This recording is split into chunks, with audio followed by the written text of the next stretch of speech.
Hi అండి, welcome back to శ్రావళహరి channel. ఇవాళ మన రెసిపీ వచ్చేసి గుడ్డు పొంగనాలండి.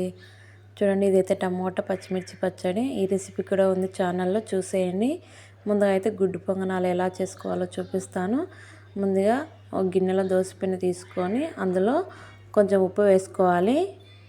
ఇప్పుడైతే 2 గుడ్లు కట్ చేసి పెట్టుకున్న ఆనియన్స్, కొత్తిమీర, తురిమిన క్యారెట్,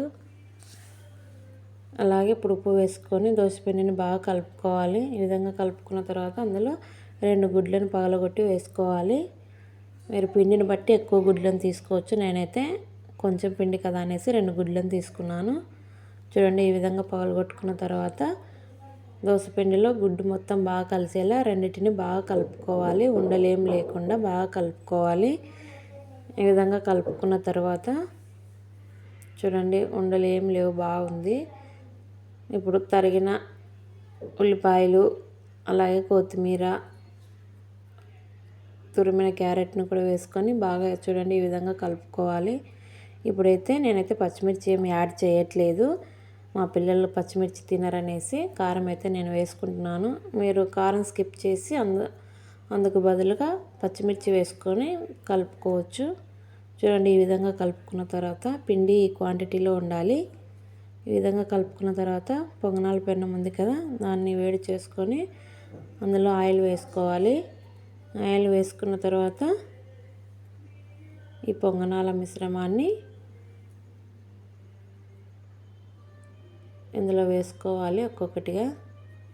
చూడండి, ఈ విధంగా అన్నీ వేసుకొని ఇదైతే సన్నని మంట మీదనే కాల్చుకోవాలండి. మంట మీడియంలో కానీ హైలో కానీ పెట్టుకోకూడదు. మంట సన్నగా పెట్టి మూత పెట్టాలి. చూడండి, ఈ విధంగా కాలినాయి కదా.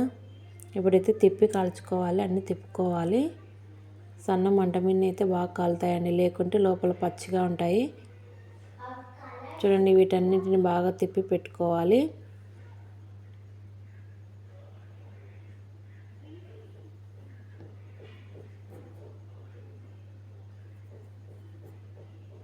ఇవి వేడిగా ఉన్నప్పుడే తినాలండి, లేకుంటే చల్లగా అయితే లోపల పిండిగా అనిపిస్తాయి మనకు.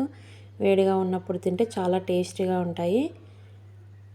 ఇప్పుడు వీటన్నిటిని తిప్పి ఇంకా మూత పెట్టకుండా కాల్చుకోవాలని. మూత పెట్టాల్సిన అవసరం అయితే లేదు. మూత పెట్టకుండా సిమ్లోనే కాలే వరకు కాల్చుకోవాలి. ఇప్పుడు ఇవైతే కాలిపోయాయండి.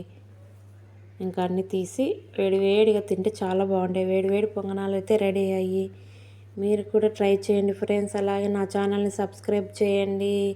బాయ్.